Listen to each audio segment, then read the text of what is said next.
Well, last but not least.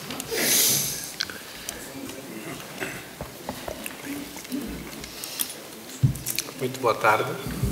Não sei se vou a tempo de 4-4-2 ou se devia fazer 2-2-2. Mas penso que poderei ser breve. Por um lado, porque já são várias reflexões que foram aqui feitas, obviamente numa outra perspectiva, e tinha que ser outra, senão, desculpem, é por causa da tosse. E tinha que ser outra, e a minha não é só a questão da perspectiva, é uma questão também cronológica, embora eu também pudesse falar de outras épocas, mas se me aproximar mais do que é uma experiência pessoal, terei que frequentar outros anos. Não vou também personalizar muito, ou vou fingir que não vou personalizar muito, porque do ponto de vista daquilo que é a minha referência mínima do socialismo, passa por um período histórico que se confunde com outras coisas que de facto, já vamos lá chegar, passam pelo afeto, passam pelos cubanos, passam também por outras contradições que se instalaram mais adiante. Eu queria só contar aqui 3 pequenas histórias. Uma foi que uma vez a minha avó enganou-se, eu já estava a estudar aqui, ela não sabia bem o que é que eu estava a estudar, e eu estudava aqui Sociologia, ela deve ter ouvido aquilo vagamente, e alguém estava a perguntar o que é que um Dalo está a estudar em Portugal, não percebeu? O que é que um Dalo vai ser?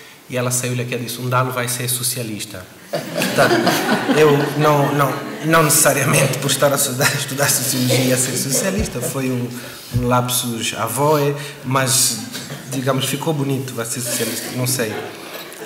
Tu estavas a falar de desafiar a lei da gravidade. Eu tinha um tio também que era apreciador dessas associações nórdicas, e então estava-me a lembrar que a primeira vez que eu vi uma mulher desafiar a lei da gravidade, eu era muito pequenino e eu não entendia bem qual era o desafio, né? E eu achava bonito o esforço do meu tio. Não foi a primeira vez, ele fez 2 ou 3 esforços precoces, porque não era a altura de eu entender certas coisas, por mais que ele me quisesse demonstrar. E esse desfazamento entre aquilo que queremos passar a uma criança ou a uma pessoa mais nova, não necessariamente uma criança, e o modo como a criança está ou não preparada para receber aquilo, pode-se aplicar a várias fases da nossa vida. E faz-me lembrar esta coisa do socialismo por isso. Eu nasci em 77, portanto cresço durante os anos 80 no que seria a plenitude, não a plenitude, mas o tempo mais concreto desse socialismo angolano. Eu gosto mais do termo do Manuel Rui, que é o peixe-fritismo, não é? Ou ainda o socialismo esquemático. E aí está, de facto, o socialismo esquemático, porque o Mamadou tem razão, quer dizer, às vezes houve ou não houve, e houve uma tentativa de adaptação, houve uma negação de uma adaptação, ou seja, havia quem quisesse trazer o socialismo tal qual ele fosse, e havia muitos tipos de socialismo, e quem o importava escolhia também o seu que queria. Mas fisicamente, socialmente, na realidade, não se traz uma coisa e a coisa vem intacta e chega intacta naquela cultura, naquele contexto. Portanto, houve, de facto, algumas adaptações. A perspectiva que eu queria falar aqui, muito de uma coisa de infância, porque é outra perspectiva, que vocês têm outra, e eu só posso falar dessa, que é como é que nós recebíamos aquilo. Bom como dia, é que uma camaradas. criança... Mas, exato, isso, mas vê uma coisa interessante. Ao passo que para outras pessoas, ouvir as crianças dizer bom dia, camarada professor, bom dia, camarada isto, vai aos comícios, vai não sei quem. Ao passo que para quem está de fora, está a ver numa perspectiva consciente de que aquilo tem um monte de coisas por trás, e isto não é igual para todas as crianças angolanas, porque não todas as crianças angolanas estavam em regiões controladas pelo MPLA. Eu cresci numa região do país, em Luanda, onde estávamos sob o controle do MPLA. O controle no sentido da presença. E, portanto, para nós era normal. O que quer dizer? Mais do que normal. Como é que eu vou explicar? Não havia outra coisa. A primeira vez que eu me apercebi, por filmes, antes de vir aqui, por filmes, por histórias da televisão, que havia lugares onde saía água na torneira toda hora, todos os dias, e quando as pessoas queriam e bem entendiam, Isto para mim era anormal.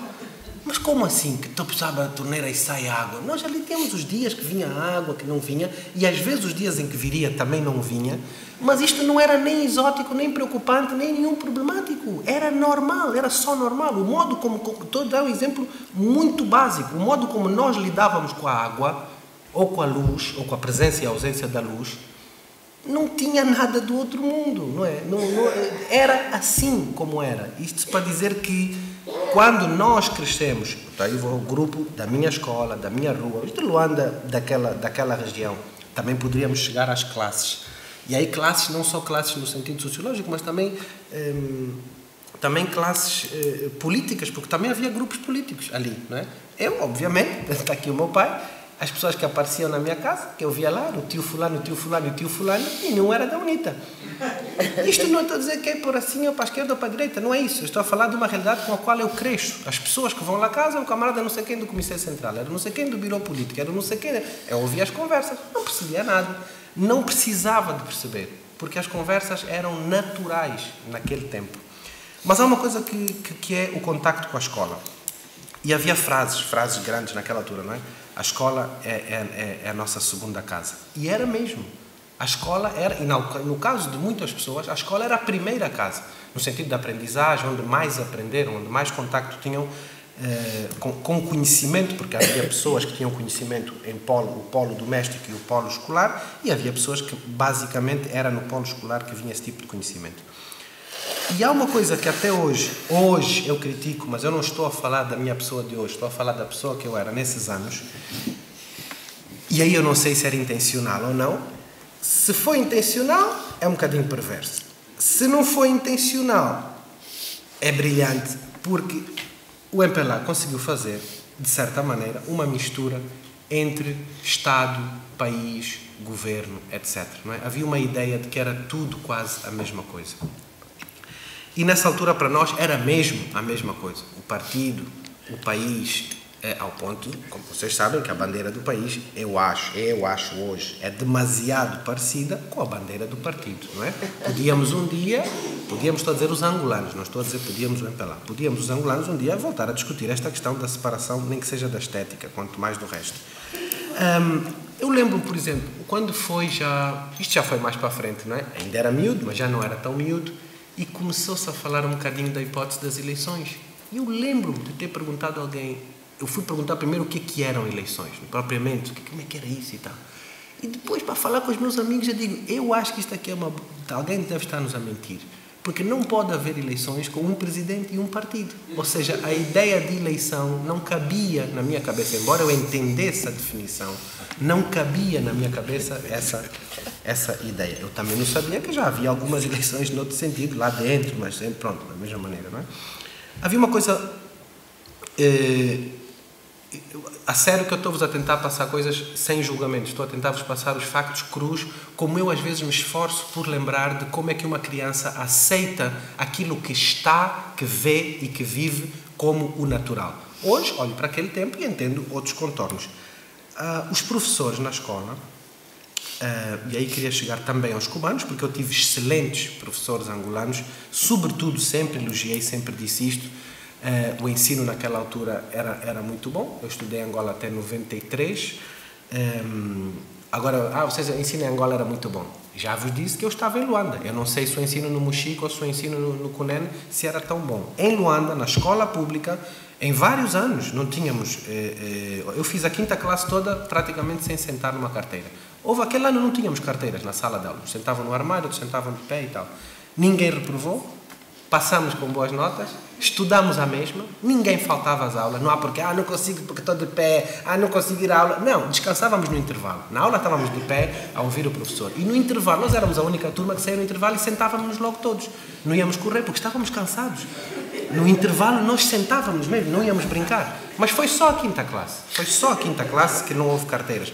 Mas eu não digo isso por causa de não haver carteiras. Eu digo isso porque, apesar de não haver carteiras, e também não tínhamos janelas, estou a dizer fechadas. Eu hoje, quando vejo as escolas estatais, hoje, com ar-condicionado, eu digo, também não podemos dizer já que o MPLA não fez nada. Quer dizer, não vamos também já cair no exagero de que não fez nada. Aí, problemas, mas também a escola não tinha janela, quanto mais ar-condicionado. Nunca em Angola entrei numa casa de banho da escola. Na casa de banho para ir fazer xixi não havia. Mas por que eu estou a dizer isto? Porque estudávamos, mesmo sem casa de banho, mesmo sem janela, com pouco giz, às vezes havia, às vezes não havia. Pronto, havia várias estratégias. E aí chegou uma coisa interessante. Havia alguns professores angolanos, enfim, muito bons do ponto de vista dos conteúdos. A metodologia era um pouco forte. Isto para contrastar com a chegada dos cubanos. Quando os cubanos chegam, para nós outra vez, o nosso grupo ali, aqueles que tivemos esse contacto com os cubanos, já havia o mito do cubano. Mesmo para nós, crianças, já se contavam histórias do cubano. Era muito comum nós ouvirmos alguém contar uma história, não sei o quê, dos sul-africanos, fariam isto, fizeram aquilo. Nós, de Luanda, a UNITA faz assim, e alguém fazia assim como se conhecesse algum, dizia, mas se os cubanos aparecerem, os sul-africanos basam. E começava cada um a inventar histórias que não sabia sobre os cubanos. Por quê? Porque tinham a fama de organizados, corajosos, não brincavam em serviço, nem na guerra, nem a dar aulas. E nós finalmente, quando soubemos, penso que os primeiros que eu tenho é na 6ª classe, que íamos ter professores cubanos, nós estávamos excitadíssimos com aquela notícia, porque era a confirmação material de um mito. E o mito entrou pela sala de aulas, ainda veio fardado. O camarada professor Ângela veio com uma blusa branca e a calça de militar. E é isto que eu acho interessante, percebem que eu estou-vos a tentar dizer, que não tem interferência com outro conhecimento ideológico. Só temos o conhecimento na cabeça. Estavam formatados. Estávamos formatados. Estávamos tão formatados quanto uma criança americana, ou quanto uma criança italiana, ou quanto uma criança portuguesa. Tão formatados quanto o sistema que cerca as outras crianças. Hoje, daqui a 10 anos, as crianças se calhar vão estar formatadas pelo sistema do Trump, outras estiveram pelo sistema do Obama, outras estiveram pelo sistema do não sei quem. Não sei, a formatação é muito subjetiva, embora eu entenda a ideia. E eu queria dizer uma coisa muito importante, que é em relação aos professores cubanos. E porquê que estou a dizer isto? Porque é a memória mais cicatrizada e viva que eu tenho do tempo do socialismo. Que era, de facto, já naquela altura, penso que nós tivemos consciência, porque eu lembro-me de conversas que tínhamos e das conversas que tivemos na despedida dos professores cubanos. E aí é que eu entendi que ninguém era parvo e que toda a gente, mesmo crianças, aí já tínhamos 11, 12, desde os 9 até os 12, desde os 7, todas as crianças tinham um bocadinho de consciência do que é que era a relação dos professores connosco, não é? E os cubanos tinham mudaram um bocadinho a coisa mesmo pedagógica, tornaram as aulas mais curtas. Que eu dizer, então isso é que era bom. Não é que isso é que era bom, isso era a jogada deles, tornar a aula mais curta para termos mais rendimento, porque tínhamos mais atenção. Ao mesmo tempo conquistávamos, porque nós não queríamos aula de 45 minutos, queríamos aula de 30. Isso resultava, eu vi concretamente os colegas com mais dificuldade, ou com maior dificuldade, a terem menores dificuldades. Obrigaram-nos os mais coisas a ajudarem os que tinham mais dificuldade, os colegas tinham, mas havia uma outra coisa que extravasava tudo isso, que era o afeto. Era a maneira como falavam e como lidavam connosco. Há bocado eu estava a ouvir falar aqui, história e tal, e anotei aqui isto. O afeto tem um lugar que a história, por vezes, não pode abarcar ou explicar. O afeto. E isto não é elogiar um e criticar o outro. Não é isto. Eu, quando às vezes me dizem, ouço falar às vezes dos cubanos de uma maneira menos justa, não é que não haja cubanos que não tenham, mas menos justa, eu digo, se posso dizer, digo. Se não posso dizer, penso. Não foram esses cubanos que eu conheci. E isto ninguém nos pode tirar. Algumas pessoas a quem, enfim, dependemos por vários episódios, como estava aqui o meu pai a dizer também, outras questões da guerra, que não é só, mas que tiveram um contributo muito forte dos cubanos. E isto é uma opinião muito pessoal. Nós dissemos e dizemos isto pouco a Cuba. Nós temos que agradecer a Cuba pelos gestos de amizade. Podemos criticar outros gestos, mas não podemos deixar de agradecer pelos gestos de amizade, sobretudo dessas pessoas reais. Não estou a falar só do camarada Fidel, do camaradas generais e coisas que estiveram em Angola. Não, e os homens que estiveram lá, e esses professores, e os soldados é ninguém. que ajudou concretamente, não é? Portanto, a história para mim com H, a história que a professora Berta nos explicou na 4ª classe e o afeto estão muito misturados.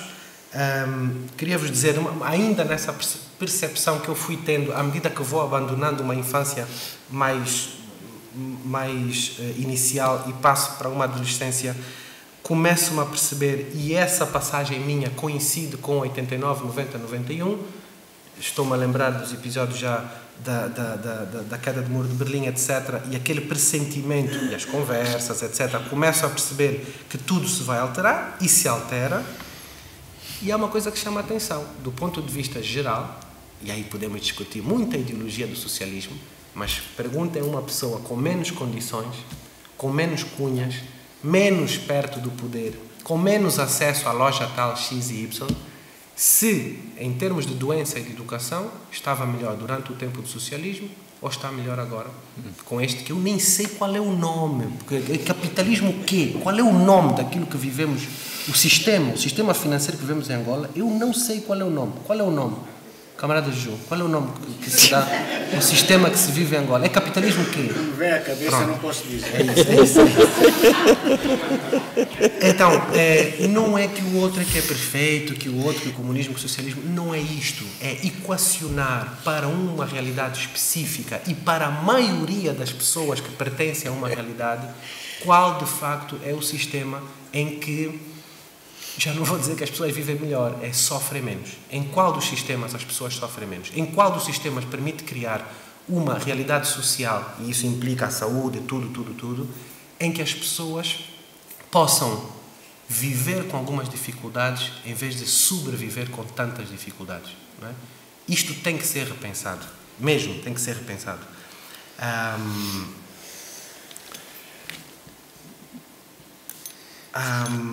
O legado, estava a pensar também, como o Madu disse, haverá lugar, já tinha escrito aqui, o legado permite-me, o legado que fica de tudo isto e desta amálgama, e é óbvio que são vários fatores em questão, a mim permite-me questionar a democracia, no sentido em que não é que uma coisa substitua a outra, mas há uma coisa que me irrita, que é chegarmos a pensar que esta democracia, que existe uma fórmula perfeita. Nós já sabemos muito bem quem é que tem a fórmula perfeita e quer impingir aos outros. Isso já me custa, que há um grupo de gajos que acha que existe uma democracia perfeita que tenham que impingir aos outros. Mais valia pensarmos que existe talvez um modelo ou umas referências e que cada um vá trabalhar para chegar àquilo. Segundo, vivemos a ilusão de que já chegamos. Ou seja, a democracia já está. É isto. Não, não é isto. A democracia tem que ser questionada, pode ser melhorada e pode englobar outros fatores. Se a vamos chamar de democracia depois dessa revisão, duvido muito. Mas até pode ser que ainda se chame democracia. Há um fator que também me causa ainda hoje reflexão. Não estou aqui a falar de soluções, realmente, estou só a falar de coisas que me aparecem, que é como é que era possível a transição entre, vejam como é que nos aconteceu, além de colonialismo, fase de libertação e essa fase pós-75, que não é dizer que Angola estava com o socialismo, com o peixe-fritismo, não é só assim, por exemplo, não é Angola toda, e depois é em simultâneo com a guerra, as frias, as quentes, as médias, as outras, as invisíveis e as visíveis, e de repente, como noutras partes do mundo, a queda do muro passa para isto que eu não sei que nome é que tem agora, a que também chamamos de democracia, mas não é só no aspecto pluripartidário, é o sistema, a ideologia que rege, não é? Financeiramente, economicamente, por exemplo. Como é que era possível? Era uma espécie de quebrar o gelo com fogo, ou chegar no fogo e pôr. A passagem não tinha como não haver as fissuras, algumas das fissuras de que estamos aqui a falar, o que me leva a uma questão que é quando é que, neste contexto de tudo o que o país viveu, com esse grande dado e esse grande fenómeno que é de facto a independência, esse marco óbvio e inquestionável, quando é que os líderes e os políticos, não só dos nossos países, mas de outros, mas aí eu vou falar do que me toca, se vão lembrar, ou quem é que os vai lembrar, do seu papel? Qual é o papel de um homem político, de um líder, hoje em dia? Além disso que estavas a dizer, do gesto, do coisa, não é? É o papel. Nem já disfarçar. É o papel. É o papel. Ter papel ou não ter papel. Quem é que lembra aos políticos do seu papel? Sabe quem é que lembra? Nunca me esqueço, uma vez, eu vou dizer quem é que lembra. Quem lembra são os jovens. Quem lembra aos políticos o que é que têm que fazer são as próximas gerações. E quem ignora e tem a mania de ignorar as próximas gerações são as pessoas que estão estacionadas, enrijecidas no poder. Isto é muito simples, podem estar mais errados ou menos errados. Agora é preciso ouvir a voz de quem veio, e até pode estar errado, mas não se pode negar o papel, a voz a quem veio, a quem virá a intervir no país, como se essas pessoas não fossem o futuro desse país. Isto em qualquer campo, social, musical, cultural, literário. Tem que se ouvir as próximas gerações. E eu acho que prende-se com a questão que tu puseste, uma do que eu ia também pôr aqui, que é qual é o lugar da esquerda no presente, não é? O que vai ser uma nova esquerda. Uma vez estava em Belgrado a falar com um jovem também de esquerda, português, grande amigo meu, e estávamos a discutir estas questões, e eu disse, olha, há uma questão que não se debate, é uma nova esquerda, não pode ser a mesma, não pode ser a mesma. Tem que se inventar mesmo uma nova esquerda. Não estou a dizer nova só no sentido de transformar ou de sair de dentro, nova de que o mundo mudou e nós temos que questionar. Uma vez em Angola, o que eu ia dizer é uma pessoa que me disse, eu não gosto da música que os jovens fazem, mas eu acho que é preciso ouvir a música que os jovens fazem para entender o futuro da música angolana. Eu acho que isto é verdade. Era neste sentido.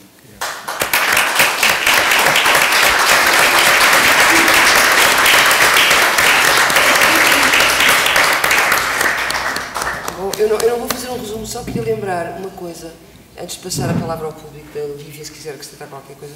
Eu agradeço muitíssimo a todos este mergulho no concreto, nos afetos de que o Andjaki agora, em última instância, falou, e sobretudo ao rememorar, no fundo nós falamos muito de memória, de arquivo, é estranho também o pós, não é? Além dos pós que o Pataquim falava. E talvez tenhamos que começar, como dizia agora o Andjaki, a inventar. E isso é muito difícil, mas por isso mesmo também estamos aqui a pensar em conjunto. E creio que uma das vantagens deste encontro, em que nós encontramos pessoas com experiências muito diferentes, gerações diferentes, seria, se é o que eu posso dizer isto, esta ideia de que não estamos a fazer um exercício de nostalgia, não é? Portanto, não estamos a celebrar um legado, mas estamos a olhar com um olhar crítico e com a capacidade de refletir criticamente em conjunto e sem respostas, evidentemente. E talvez isso seja uma das coisas bonitas do nosso tempo, que é muito assustador por um lado, ao mesmo tempo não temos respostas. Isso é ressentimento. Isso é ressentimento. Já reparou, peço desculpa, então sou professora. E depois eu passo, mas professora. Diga. Neste sentido, sem ressentimento, como o Marco Ferro definiu, sem ressentimento. Claro, porque do ponto de vista do discurso do poder, quando quer esconder debaixo do tapete as malfeitorias que faz, fala com ressentimento. A culpa é do colonialismo, a culpa é de não sei de quê. Nós aqui, ninguém está ressentido. Também tivemos sorte, não é? Diga-se de passagem. Só acrescentar uma pequena coisa, Lívia, desculpa lá. Não, eu peço desculpa. E parece também muito interessante, para mim, que estive em todas as sessões, aqueles que estiveram, como esta sessão também ilumina aquilo que eu vi e ouvi hoje. Mas isso depois deixarei para outro momento. Passo então a palavra ao público. Eu queria dizer só uma coisa, rapidamente. Queria, como é evidente, agradecer todas as intervenções, que acho que se compunham muito uma com a outra. E queria deixar para a mesa, também para quem, evidente, para os que ouviram, uma questão que acho que tanto o Mamadou que o Andjaki levantaram, que me parece muito importante e que se calhar ficou um pouco à margem, né, das outras sessões e até de alguma maneira dessa sessão, e se calhar podia ser mais explorada. Quando nós falamos, também por causa do título, né, da influência que os países, que a União Soviética, os outros países, já devíamos, como dissemos hoje de manhã, fazer uma certa diferença, né? Quais são os países soviéticos, se calhar, de influência soviética, quer dizer, acho que aqui estamos a falar de países socialistas, de alguma maneira. E acho que há uma coisa que podia ser aprofundada, que eu acho que é muito importante, que é a contribuição que os países africanos, entre eles, deram ao socialismo interno do continente. Quero dizer, a questão que o Mamadou colocou, que de alguma maneira também estava presente na fala do Ndalo, é como, dentro do continente africano, a questão do socialismo não pode deixar de se prender com a questão pan-africana.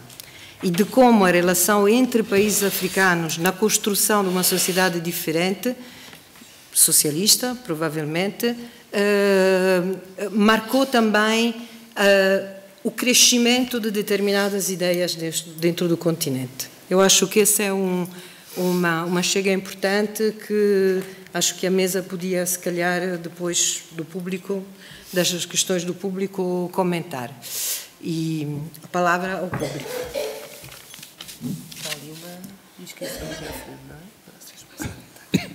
Boa tarde. Boa tarde, eu sou Manuel Santos, tenho 46 anos e com uma vivência completa em Angola e só os últimos 12 anos aqui em Portugal. Uma das coisas que mais me chamou a atenção aqui em relação ao debate que foi levantado tem a ver justamente com esse legado e esse papel, justamente na dimensão em que se tocam todos esses assuntos, mas não se pretende fazer julgamentos perante a história, mas emitir opiniões e pareceres e traçar experiências. E uma das coisas, quando o Jackie falava, por exemplo, da questão dos afetos, é este um aspecto que, no meu ponto de vista, tem faltado nos estudos que existem sobre a presença cubana, por exemplo, em Angola. Todos nós sabemos que a presença cubana tem, historicamente, problemas na sua existência em Angola.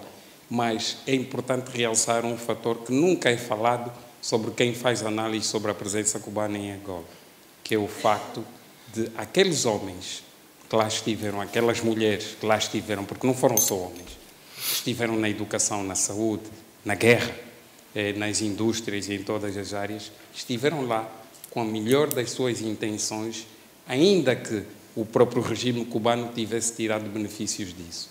Mas eles fizeram aquilo que realmente, dentre todos os que fizeram cooperação com Angola, com alguma exceção dos jugoslavos e outros, entraram nas nossas vidas, frequentaram as nossas famílias, tiveram nos espaços comuns, partilharam connosco atividades de todo o género. Não procuraram, fundamentalmente, nos doutrinar ideologicamente, ao contrário do que se diz. Não estiveram nesta dimensão. E há, de facto, uma ausência em termos de produção de conhecimento, de escrita literária, em que, e hoje, quando eu vinha cá para isto, eu pensava, as únicas pessoas, de facto, que na literatura angolana, que é uma literatura rica por ser aquela que aborda as questões que são transformadas em não questões pela política, só o Onjak é que fala da questão dos soviéticos com a história da Vodsanov. Quando eu falo nisso, estou-me a referir a vivências, não estou-me a referir a questões de história. E também essa coisa dos da minha rua e tudo que fala dessa relação com os cubanos, os professores e tudo isso, que é justamente essa questão, que não é a questão dos cubanos como ao lado dos angolanos para defender a integridade territorial do país. Não estou-me a referir a essas dimensões. Porque isso existe em muitos estudos, mas se esquece essa dimensão, e é aí onde, no meu ponto de vista, muitas vezes se fazem julgamentos históricos do Estado cubano com os cubanos que estiveram na Etiópia, não foi só em Angola, que estiveram noutros lugares em África e que tiveram uma postura, porque é importante dizer, tiveram na Guiné, tiveram antes da independência, depois da independência, tiveram em Moçambique, tiveram na Tanzânia, tiveram em muitos sítios que ninguém fala também. Já houve algumas tentativas, mas há como um silenciamento dessa dimensão. Agora, eu ia para outra questão, que é a questão relativamente a Angola. Nós temos um déficit muito grave em Angola relativamente a esse legado. Não se produziram, ninguém sabe dos relatórios quinquenais, trienais, quer dizer, todas essas coisas, e eu me questiono muito, será que nós temos um problema de arquivo e que os arquivos foram transformados em papel para comprar bombons em Cuba, e por isso nos ministérios não ficou a memória histórica desse período, que era um período interessante que já devia estar a ser estudado, fosse o impacto na indústria, o impacto na agricultura, o impacto nas relações culturais, porque também se fez muito a nível das relações culturais. Lembro-me perfeitamente do meu primo Minguito ir à RDA cantar e tocar as suas músicas e fazer périplo pelos antigos países socialistas. A música angolana também foi para esses sítios. Também levamos outras coisas, como diria também demos outros mundos ao mundo, não é? Nesse espaço socialista, já na perspectiva das contribuições que o Mamadou há pouco falava sobre essas questões. Quer dizer, tudo isso está por tratar, está por estudar, está por dialogar, está por justamente até dar a conhecer. Porque o que sobra hoje, infelizmente, é fundamentalmente o discurso da presença dos países socialistas como suporte para a guerra que permitiu a manutenção do espaço territorial e a independência nos termos que nós a conhecemos. Mas essa presença e esse legado não se reduz exclusivamente a isso. Há muitas dimensões que continuam completamente obscuras e que eu não vejo razões para elas não serem já tratadas, não é? E há outros factos que nós também continuamos a fugir deles, é saber qual foi realmente o papel dos soviéticos em momentos históricos como o 27 de maio, qual foi o peso dos cubanos, de facto, o que representou Castro ir a Angola e dizer que defender Agostinho Neto é defender a Revolução Angolana. Quer dizer, todos esses aspectos que devem servir justamente para refletirmos e pensarmos esse legado, que é importante dizer, não se remete exclusivamente à presença militar, mas se remete a dimensões humanas, a dimensões emocionais, a dimensões culturais, a dimensões desportivas também, porque fazia-se tudo. É importante que se diga aqui que não nos remetemos exclusivamente a uma única questão. E eu até continuo a dizer, se houve coisa que eles menos fizeram e conseguiram, e menos conseguiram em nós, foi de facto a ideologia. Porque nós fomos sempre por marxismo-leninismo de sovaco, em que tínhamos todos os volumes do Marx e do Engels, mas era só para andar debaixo do braço e a levar com o suor das axilas, do que realmente ler aqueles calhamaços que para já não tínhamos capacidade intelectual e filosófica para interpretações daquele nível. Então, acredito que muitas das invenções e experimentalismos também que aconteceram teve a ver com toda essa coisa. Como diz o outro, a interpretação é uma coisa e o que se faz é outra. Se eu interpretar mal algo, vou fazer também mal, não é? Houve todas essas contribuições que não permitiram, de facto, muita coisa. Com isso não se desculpam os erros, não se desculpam as maldades, com isso não se desculpam os oportunismos, com isso não se desculpam as irresponsabilidades, com isso não se desculpam todo um conjunto de elementos que fazem um conjunto geral do que correu bem e o que correu mal e o que poderia ter corrido melhor. Quer dizer, tudo isso tem que ser analisado. Há aqui também dois fenómenos que foram levantados e que não se falou muito no meio de tudo isso. Todos esses países africanos onde houve a experiência do socialismo tinham, de facto, elementos muito estruturantes presentes. A questão da pertença de grupo e das questões das classes sociais era óbvio, e isso foi um problema muito grave. Nós todos esquecemos o passado das nossas próprias elites, que são passados ligados ao tráfico de escravos, a um certo aburguesamento histórico de um período de vivências em que representaram uma elite. Eu próprio digo nos debates que tenho com os meus amigos que é uma questão fundamental que deixou de ser analisada em Angola. O que fez uma ruptura e permitiu também muito que a guerrilha tivesse um crescimento teve a ver com um discurso entre nós e os do mato, porque o discurso dos outros e nós permaneceu muito. A ideia do litoral em relação ao interior que ficava longe de tudo permaneceu. E é importante todas essas questões serem analisadas. Eu fico por aqui, peço desculpa. Obrigada. Eu não sei se há mais perguntas, se a mesa quer já responder. Mais inscrições? Bom, muito obrigada. Eu chamo-me Sofia Lisboa e estou a trabalhar agora, quase a entregar uma tese de mestrado sobre questões de o conceito de socialismo nos movimentos anticoloniais, uma comparação entre Guiné-Bissau e Argélia.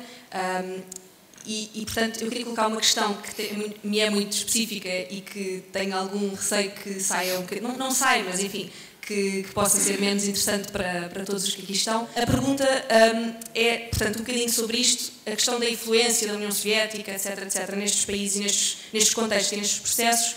Também houve uma influência da União Soviética, desde muito cedo, desde os anos 20, nos partidos comunistas, portanto, na Internacional Comunista, no movimento comunista, partidos comunistas esses que agiam em países com o Império Colonial, nomeadamente o Partido Comunista Português. E, portanto, houve uma orientação que era contribuir de facto para que houvesse movimentos anticoloniais nos países colonizados, e isto que seria uma orientação para os partidos comunistas europeus. Portanto, a minha pergunta é saber da vossa experiência, portanto, se calhar os dois que viveram este processo, mas enfim, também de contribuições que possam dar, que conheçam, o que é que foi o papel do Partido Comunista Português em Angola e Moçambique. Eu conheço um bocadinho mais as questões da Guiné. Okay. O que foi esse papel em termos ideológicos, em termos orgânicos, no sentido organizacionais, o que foi as limitações, é isto. Chamou-me Sena e também estou feliz por estar cá e apetece levantar e dar um espaço de dança até, porque foi muito motivante que ouvimos aqui. E a minha questão é esta, acham que pode estar a faltar alguma intervenção maior por parte dos ditos intelectuais atuais na nossa sociedade? Porque há pessoas que estão nas escolas, tipo o Noam Chomsky, o Cornel West, consideram-se intelectuais e apelam mesmo para que esses intelectuais não se dediquem apenas à denúncia ou à transmissão de mensagens através de palavras e outras formas para que haja mudança social. E apelam até que eles saiam dos meios académicos e venham para as ruas com o povo para motivá-los, seguir-lhes, a fazer uma mudança que seja significativa para o bem de todos.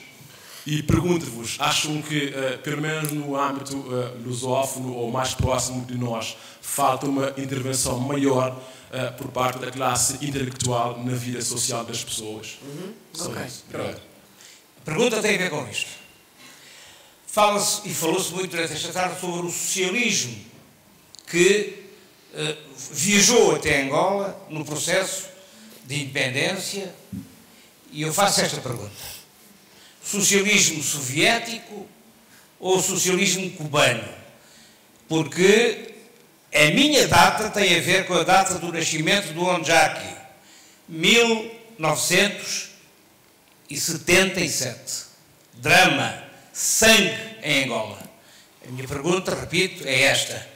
União Soviética ou Cuba? O que se passou? Muito bem. Não sei quem é que quer começar. Foi interpelado. Foi interpelado agora, não é? Sim. Mas por que tem que ser... Nós andamos lá a fazer... Porque é a pessoa mais indicada. Não é isso. Eu estou aqui para todas. Mas por que tem que ser... O nosso socialismo que nós tentamos fazer tem que ser socialismo soviético ou cubano? Aqui não é nada. Não foi nada socialismo soviético, nem socialismo cubano. Eu tentei dizer antes disso, o presidente Neto, que era o nosso chefe, mentor, condutor das coisas, pai da nação, essas coisas todas, né? Sempre foi muito irreverente e de um pensamento muito próprio no que dizia respeito à condução dos destinos do país, inclusive do socialismo. Portanto, isto não tem nada a ver com o socialismo, claro que o socialismo soviético. Quer dizer, nós também gostamos muito mais de música cubana do que de música soviética.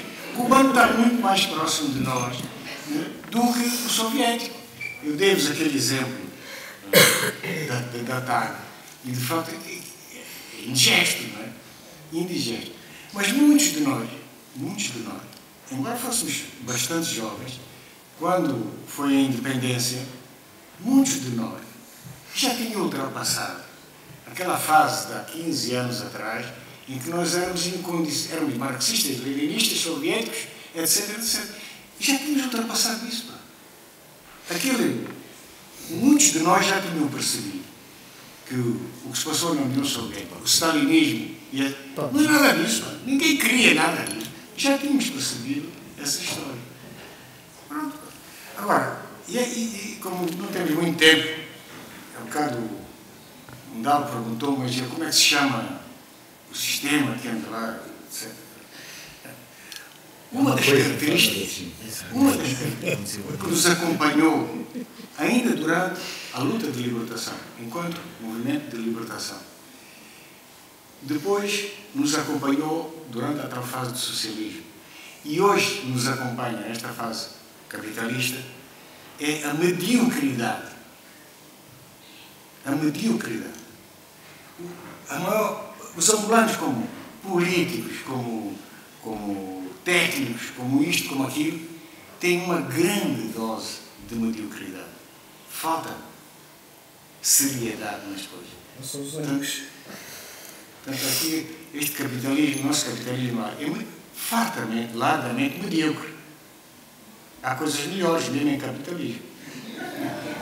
Não só em Eu queria dizer só uma coisa em relação ao socialismo. Acho que estamos é o tema do debate, sem dúvida, mas acho que, mesmo já nessa altura, antes da queda do Muro de Berlim, uma série de estudiosos do que foi a Revolução Russa e do que estava a acontecer já naqueles países, das chamadas democracias populares, coisa que os teóricos das democracias populares, como Suslov, não consideravam as nossas experiências em Angola e Moçambique como democracias populares, nem lá perto, e classificavam depreciativamente como experiências tropicais do marxismo de Badana e de Balalaica.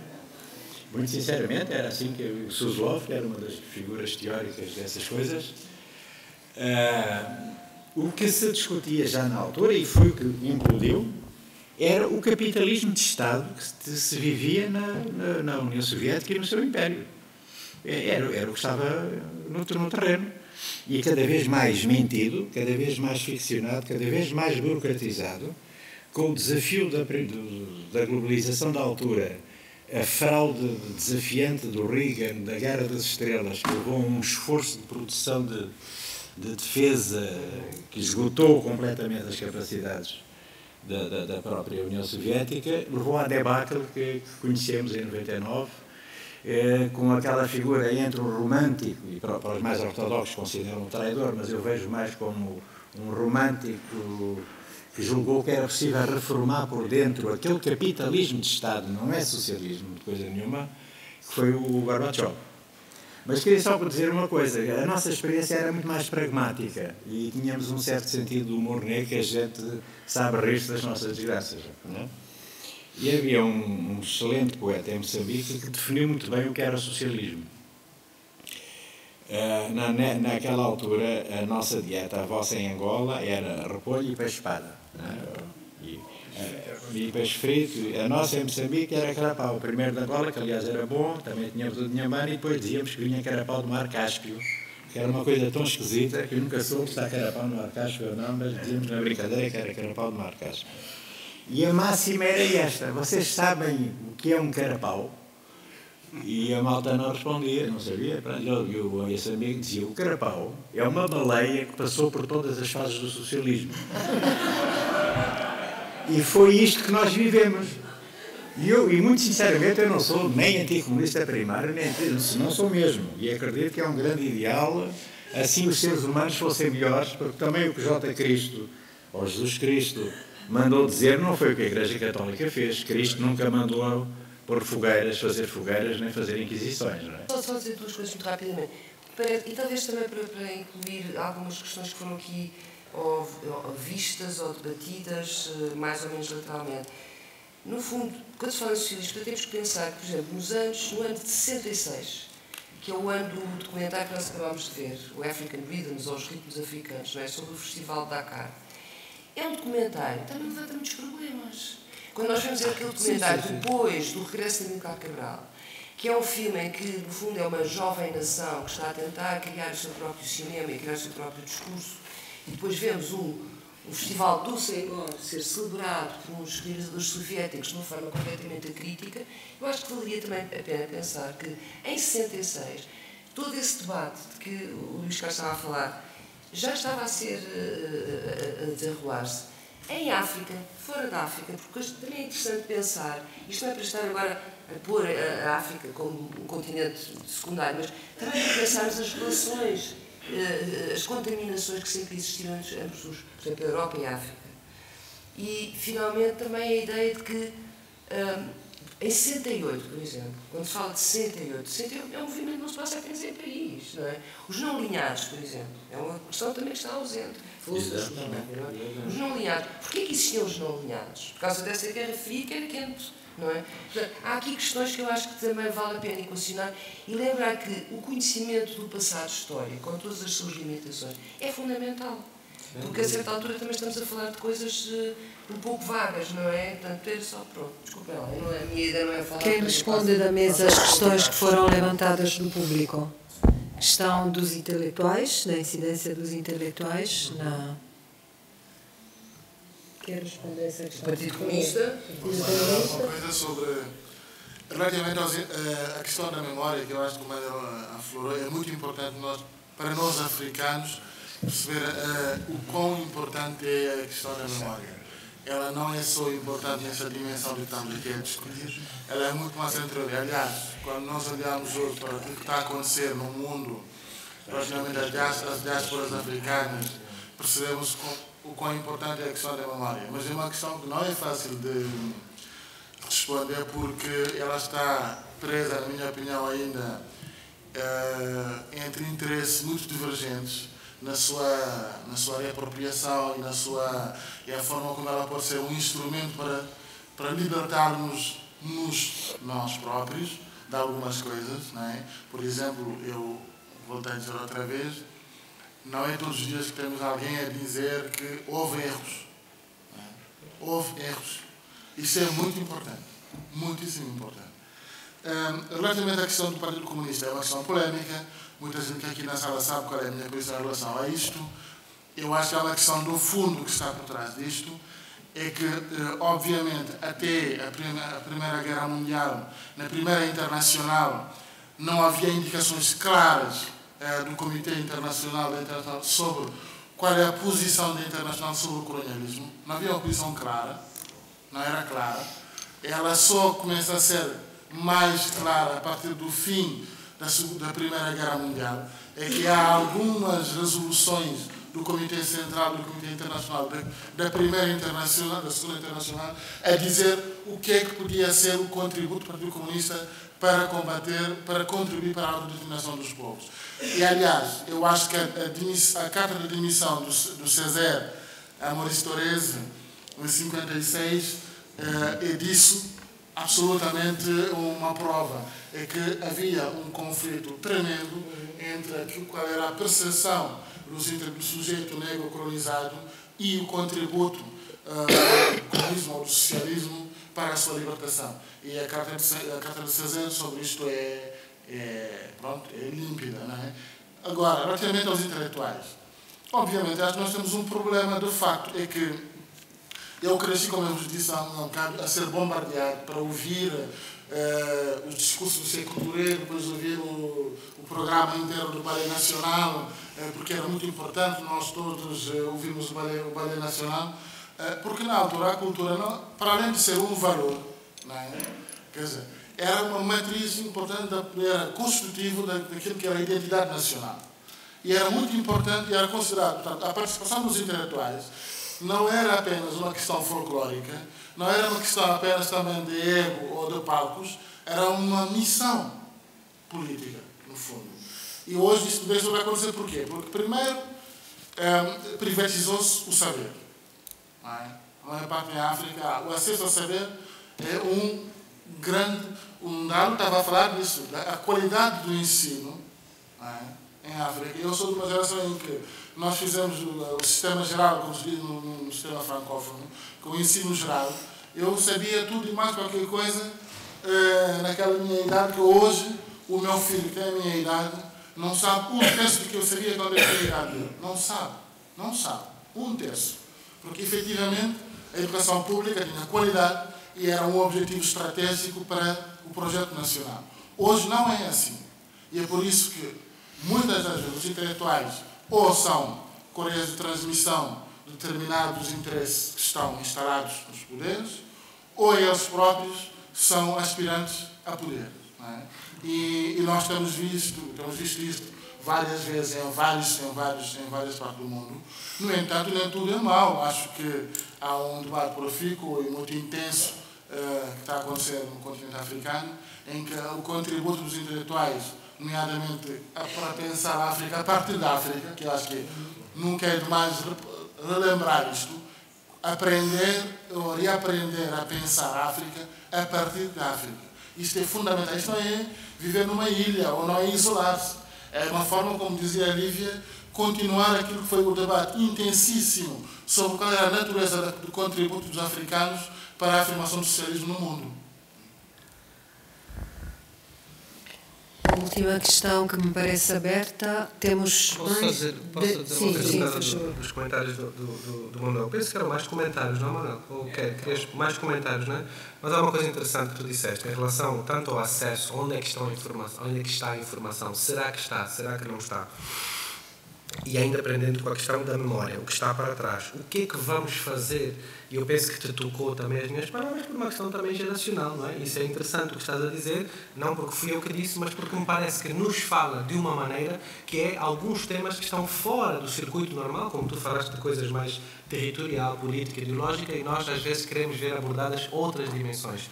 Mas há uma coisa que eu acho que é que tu como eu, que estamos há algum tempo e transitamos muito de dentro e fora, e que eu debato muito com as pessoas que estão lá, as pessoas da nossa idade, e mais novas do que nós, miúdos de 25, 28, 23, 30 e tal, que estão, nós também já não temos, já não somos tão coisa, não é? Mas há uma coisa bonita, que é essas pessoas, pelo menos um grupo de pessoas, estão atentas, querem debater, querem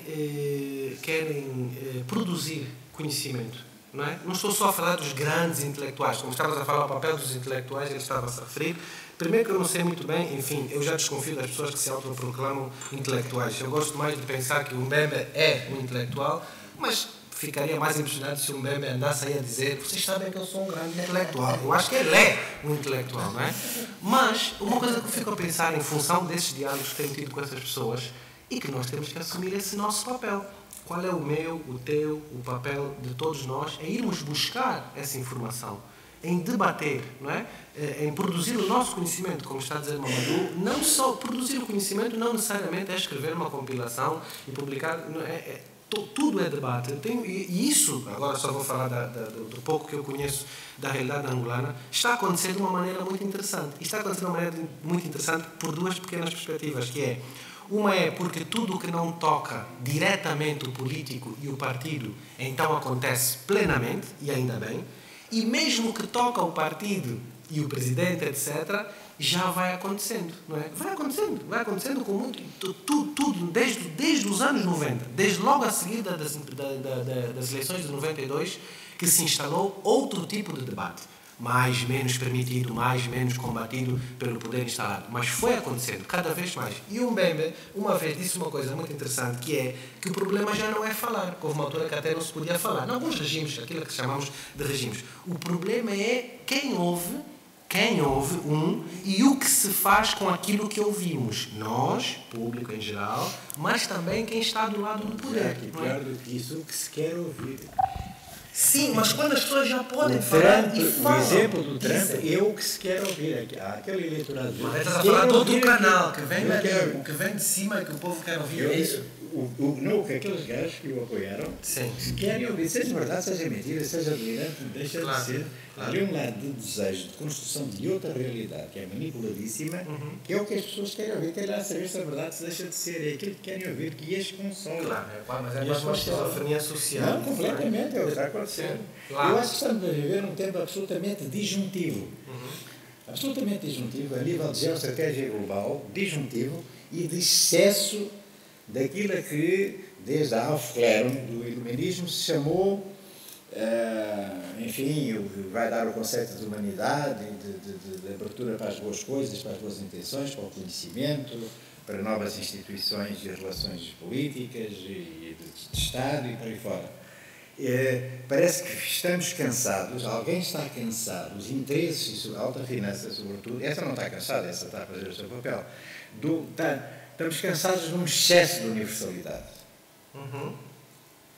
Porque realmente, isto acontece-nos até em termos psicológicos, eu choro mais o amigo concreto que conheço e que está aqui à minha frente, como vocês, camarada, não se assustem, do que ler uma notícia de jornal ou ver na televisão que foram massacradas esta noite em Mossul, que está a haver um desastre total e violentíssimo de guerra, 500 crianças. É um fé de vera.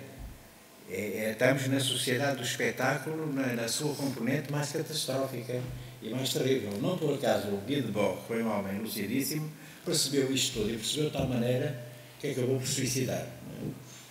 Para ele não viu saída. Eu não estou a dizer que advogo isso, cada um tem a liberdade que quiser ter, e acabou por suicidar. E o resultado é este, e vivemos um tempo de tartamudos, a esse nível. A tática que o Trump utiliza dos 140 caracteres é o não pensar. Aliás, ele não tem capacidade para pensar, como sabemos, não é? Portanto, aquilo tem que ser tudo muito resumido, não é? E é aquilo que ele... Mas é eficaz, é tal coisa, torna-se eficaz, não é? É impressionante o que estamos a viver. O espaço da solidão, o espaço da reflexão, o espaço da subjetividade, da intersubjetividade, deixou de existir. Vivemos o like do Facebook, que é um falso amigo. Muito sinceramente, por muito útil que possa ser, encontra-se um amigo que já não se vê há 10 anos, manda-se um artigo, não sei para quem. Tudo bem, não ponha em causa as novas tecnologias, não é isso. Mas são simultaneamente de abertura e de redução. Estamos em entropia. A não ser que se pegue isso para usar também de outra maneira. Não é? Isso também tem sido usado de outra maneira. Evidente. Assim utiliza da maneira que sabemos, assim utilizas de outra. O Google utiliza. Eles coletam a informação e nós fazemos circular. Portanto, também há, perfeitamente o que estás a dizer, mas estávamos só aqui a concentrar numa coisa que é boa e que as pessoas têm pegado nas mãos. Eu entendo perfeitamente para aqui, mas quando me lembro, por exemplo, que está um grupo de miúdas bem interessantes a discutir questões do feminismo em Angola, Isso é justíssimo. muito interessante, não é? Em Angola, que vão ter uma resistência muito grande. O fenómeno da titica, quando estudarem a importância com o aparecimento da titica, a titica é o cantor travesti ou transexual, agora não sei se já transexual angolano, o papel que a titica teve no combate ao preconceito, na divulgação da questão toda dos transexuais e dos travestis, é fenomenal. E em África é fundamental isso. Então, E foram debatidas, e são. E no Brasil, uns tempos antes da titica, umas moças fizeram, os gays fizeram casamento vestidos de noiva e eu quase matando, não é? A titica aparece com a música e tal, ok. Quantas pessoas tu vês elogiarem o corpo da titica? Há uns anos atrás, se um homem elogiasse o corpo da titica, como é que é? Isto é muito positivo, não é?